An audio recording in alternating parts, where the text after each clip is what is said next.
Jim Lovell. Yeah, hey, it's Drew, Mike, and Trudi. We're on WRIF Radio in Detroit, Michigan. Is this Commander Lovell? That's right. Hey, how you doing this morning? We were just calling on it's the anniversary of the moon landing today. Apollo 11, yes, you're right. What an honor to talk to you. Yeah, we've all... I wasn't on that flight. No, but I mean... I was a backup on it, though. Yeah, but I saw Apollo 13, and oh my God, I just can't believe it. Were you really getting hammered at a dinner party when they landed on the moon like in the movie? Well, that party scene was sort of to represent, hey, that maybe that Neil can't land, and maybe Pete Conrad or myself will have a chance at it. Oh, I see. Oh, I see. Yeah. Well, I thought in the movie they kind of inferred that you were maybe a little hammered and. Well, Pete was hammering me because I was the backup to Neil. Yeah. Was the movie pretty accurate? The movie was pretty accurate. Actually, the party scene wasn't real. That was to introduce all the characters in the beginning of the movie. It was a device. Yeah, it was a device, but the incident of all the incidents were true. All the way through the movie. So Fred Hayes blowing chunks, that happened? Well, he did get a little sick, but he claims he used the bag, and it wasn't quite that dramatic. Boy, that looked awfully realistic in the movie, didn't it? Well, that's because it was in real zero gravity. Yeah. Did it actually, when that happened, I mean, did he get it all in the bag, or did some escape like we saw? He was very discreet. Okay. I think you learn that after a while if you're in the space program. That's right, yeah. And everybody gets a little nauseous. Commander Lovell, they made Fred Hayes look like, he was just sick constantly. He blew chunks at the beginning, and then he had the temperature, and he needed a big old hug from you. And the hug was true. I mean, he got the chills. He had a kidney infection, and so... Oh, is that what he had? Oh, my God. And all those little things are true. People don't believe it. Even the hurricane threatening their landing site was true. Yeah, I just couldn't believe all the things that went... Did your wife really lose her ring down the drain? That's right, yeah. Some of the critics of the movie said, oh, why did Howard put that in there just to make it... just to have another little incident, but that was true too. So when you got back from this huge adventure, was the first thing you get home, your wife wants you to take apart the plumbing, or what? You bought her a new one, didn't you, Jim? No, we found a ring, so that was no problem. Well, I couldn't believe that burn. That I guess what was it, 38 seconds or something in the movie, but then we heard it was more like 18 seconds when you had the Earth in the window and you had to hold it like that. That was the seat of the pants burn. We had no way of controlling it except by manual. Did you realize at that point that if that burn was done incorrectly, that you would skip off the atmosphere to be lost forever? Yeah, we were coming in too shallow, so we would probably skip off. The frozen look of horror on your face. Oh, forever. For all eternity. Yeah. Wow. Yeah, we'd be a monument to the space program, probably, someplace out in space. Oh. Yeah, my dad used to work for the space program, Commander Lovell. Yeah, he made the coil that went bad on that. That oxygen tank. He did not. He worked at Plembrook in Sandusky. Oh, great. Yeah. No, he's just kicking me. Just be nice and pretend that he contributed something to the mission. Yeah, exactly. Well, thousands of people did. Yeah, they did. That's right. You did exactly what I wanted. Thank you. Who was the actor that played that was left on the ground? That was Gary Sinise. Yeah. Played Ken Manley. Do you suppose... he was so critical to coming up with all those re-entry instructions and all that business of controlling the small amount of amps to make all this stuff happen and whatnot. If he had actually flown with you, was there somebody back on Earth that could have resolved that, do you suppose? I mean, or could that have been the difference? In the movie, he's really a composite character. They put everything onto Ken because it made a good scenario because he was left behind. Several people actually, in fact, a lot of people contributed to the thoughts that went into how we could save electricity. There's more than one brainiac in NASA, I'm sure. Yeah. Did Ken Mattingly have a drinking problem? Because they seemed to, they just show him getting caught after he couldn't go. Yeah. Well, you'd have a few beers, too, if you're kicked off. Yeah. Oh, no, I would. Well, I'd never be on, because I'd be having too many beers in the first place. Yeah. Well, then you'd have a few beers to celebrate the fact that you weren't on. Well, then you had that thing on the way to the moon where they could have decided, rather than have you go around the moon and I guess get a slingshot effect back, where you could have pulled this abort lever and actually turned around, but that, I guess, would not have been the way to handle that. That abort was only for the launch phase. The idea was to turn around and use the service module engine to fire back, but we were afraid, as the movie showed, that Houston, we got a problem. It gets to be quite a cliche now. Yeah. I hate to keep asking if all these things were real in the movie, but they just were such important parts. Like when you were actually going by the moon, and your crewmates were saying, "Hey, look at the moon, Jim," and you're like, "No, I don't want to see the moon. If I can step on it, I don't want to see it." They kind of made it look like you were pouting. I had already seen it, and those guys hadn't. And even though they were in a tight spot, not wondering whether they're going to get back or not, their curiosity was such that they had to just take pictures of the far side of the moon. Yeah. So you were kind of hey, I've been there, done that. Look, I don't need to see it again. Yeah. What's new? You know what they have in a tabloid right now? I forget which one it is, but they actually have in there that the real rescue occurred by aliens, and when you were on the dark side of the moon, the aliens contacted you specifically, Commander. How did you find that out? That's super secret. Oh, no kidding. Well, it's splattered all over the tabloids. What about, hey, Commander Lovell, what about all that stuff where they claim it was all on a sound set, on a sound stage? Oh, what do you think about that when you hear that? Well, there are some people that probably still believe that we never went to the moon, but right. You can't convince some people. There's this guy named Delbert in Arkansas that believes. Yeah, he's been on our program a couple times, and he has some pretty elaborate theories as to how you did it, but you don't have any doubt in your own mind. Well, there are people in England who still think the moon or the Earth is flat. Yeah. Why did it take, normally the re-entry, they were talking about was normally not greater than 3 minutes during that radio silence, and then of course you went to 4 or beyond. Why was it that it was additional time like that for you all? Well, I think it was because of we were kind of shallow coming in, which would make a longer period in the blackout than normally. Oh, I see. Oh boy! Wow. Was your daughter at all disappointed with the way she was portrayed in the movie? Because they made her seem like kind of an angst-filled teenager, and she was upset because the Beatles broke up, and so she didn't really seem to be giving Apollo 13 much attention. She didn't mind that. Of course, that was sort of trying to portray the era at the time. It's really a period movie. If you look at the narrow ties and you look at the hairdos, the sideburns, the sideburns, and also the blue eye makeup that my wife was wearing. Yeah, right. Kind of stuff. Yeah. Your wife's very pretty now. We talked to your wife just very briefly one morning, and another radio station had woken her up, and we called afterwards. Luckily, Yeah, she said that she thought the woman playing her was much prettier, but your wife is very attractive. Well, she was thank you very much. Did you feel she was a good choice physically for her? Oh, Kathleen Quinlan? Yeah. Oh, yeah. She did an excellent job. As a matter of fact, she was a great actress. Mm-hmm. Yeah. How come you wouldn't come on and talk to your wife when you were in space and just comfort her? Well, she could hear me, and she didn't want to talk to me really because she would have probably broken up, and the doctors wanted to have her tell me to get some more sleep, and she said, "I'm not about to do that." Yeah, because that's what we were wondering why, when it looked like everybody might perish or whatever, why all the girlfriends and wives and everything wouldn't all be brought in to to talk to you all. But. Well, we never quite got that far. I mean, we were still optimistic. I mean, if we had missed the Earth and we're floating out to the sun, maybe that would be the time for something. Ground control to Major Tom. We're talking to Commander Jim Lovell, the actual commander of Apollo 13 that the movie is based on, and such an incredible story. At what point, or was there a point in that mission where you said, we are, I don't want to say anything, but we're cooked? It's over. No, because we were all 3 test pilots. We all 3 were faced crises before, and we all had still options to work on to get home safely. But you're still human beings. Well, it's not to say that we weren't scared. Yeah. And they were keeping some things from you, too, where they didn't really have a clue on the other end there. Where they're like, we're working on it. Well, the movie was wonderful, and it's such a great story. I'm glad you guys are finally getting the credit that you deserved. I don't know if you felt that you had been shorted in any way at that time because you didn't get to walk on the moon. Was that the perception that this was a failure, or did you feel completely delighted with the whole thing when you got back?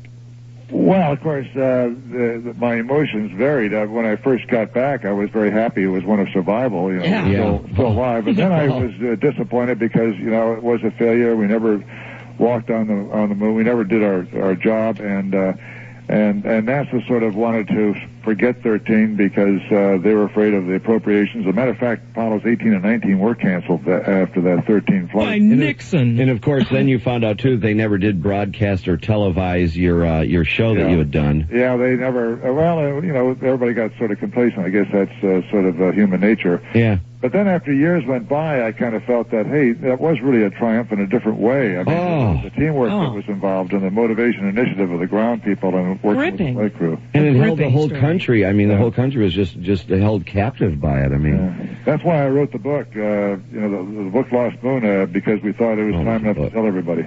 Yeah, who's the publisher, Jim? Houghton Mifflin and Jeff Kluger is my co-author. Did a very excellent job. Is it just screaming, rocketing up the bestseller list because of the movie? Yeah, well, that certainly helped. The paperback Lost Moon, or it's called Apollo 13 now, is #1 on the New York Times bestseller. Wow. Yeah. What are you doing now, Commander Lovell? Well, I'm still, my main job, of course, is speaking on the space program after I retired from the telephone industry back in '91. And, of course, after everybody sees this movie, I won't have anything to talk about. Yeah, that's true. Yeah, all you can do is stand at a podium and go, yep, it happened just like that. Yeah, see the movie. Yeah.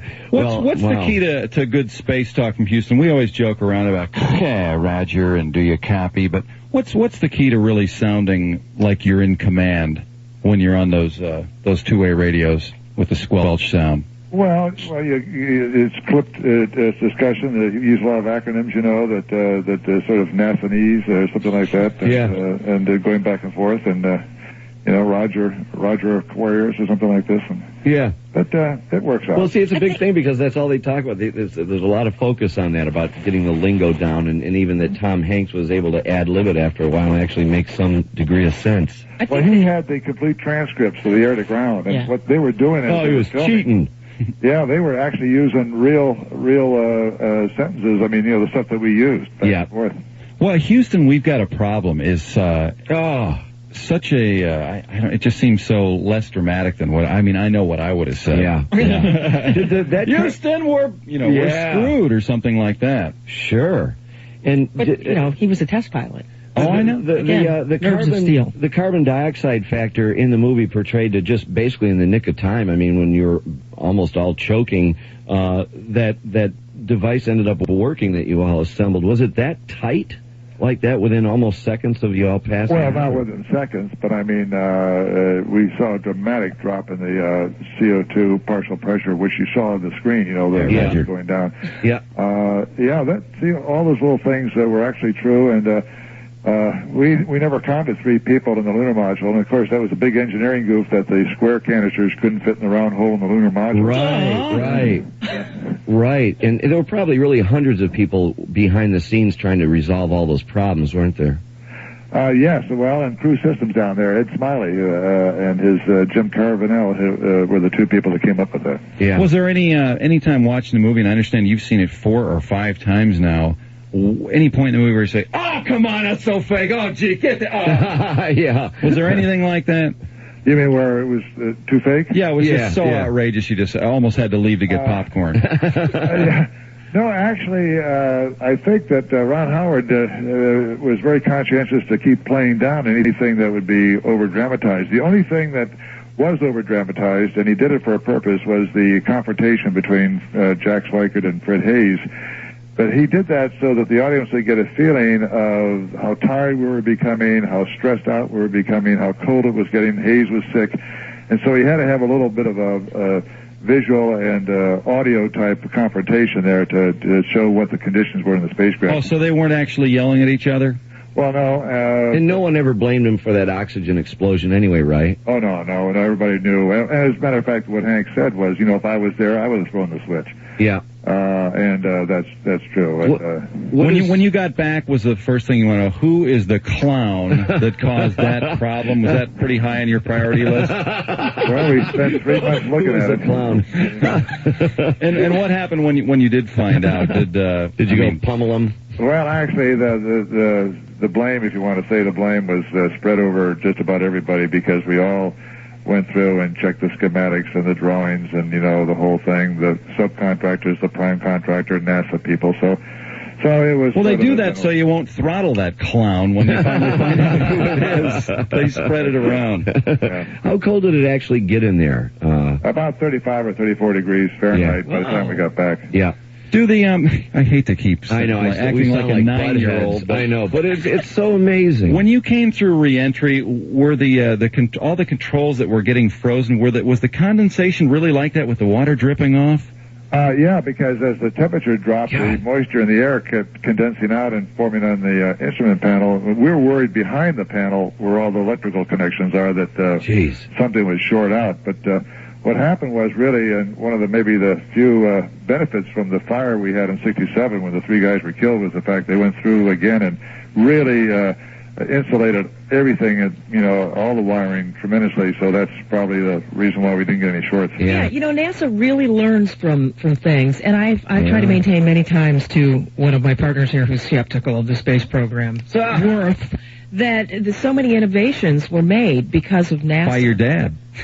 Yeah. Well, that's right. And a lot of times people don't understand all the spin-offs that come out of NASA. Yeah. And for instance, well, digital watches were part of that, weren't they? Well, the miniaturization of electronic components because of the weight limitation of the rockets, both in the NASA and the military, resulted in a lot of the smaller, calculators, computers, the whole deal. Yeah. During re-entry, do you actually see fire outside the window like that?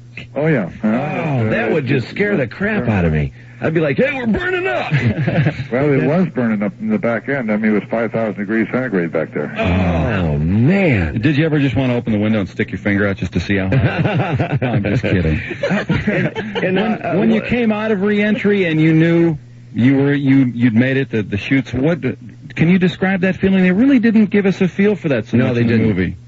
Well, of course, it was a feeling of great relief. The biggest relief was when we hit the water and we were still floating and not sinking, and therefore we knew that all the crises that we had to go through were successfully hurdled, and we were just waiting for the chopper. Did you pop the hatch? Feeling. When do you pop the hatch in that instance? Well, after they put the flotation device around the spacecraft so it won't sink, and then the scuba people come up and pound on the door, and then they have a device which they can open the hatch from the outside, and that's when we get the nice, fresh South Pacific breeze. Oh, that must have just been euphoric, just incredible. Do they immediately take you through all this debriefing, or do they let you go home and be alone with your wife or have a beer or whatever you want? We got an initial debrief on the way over to Hawaii from Samoa, and then we met the president. Then we had we were with our wives. Then we went home for a homecoming, and then shortly after that, of course, we had a big press conference when all you people showed up and started asking those searching questions. Yeah, like when's the ground war start and all that stuff. Yeah. So it takes a while before you can really go to the bar and have a beer with your buddies and brag about all the great stuff you did. I mean, you really have to go through a lot of stuff. How many? One other question on launch. How many G's are you pulling? How intense is a launch? Well, the launch is not that intense, especially on the big Saturn V. I think the most G's you pull is 4 times. And, and the upper 2 stages, it's even less than you're now experiencing in the studio. 1 G. Yep. The way the spacecraft and the trajectory is done. Is that a steady 4 G's that's on you for quite a while, or is that just originally?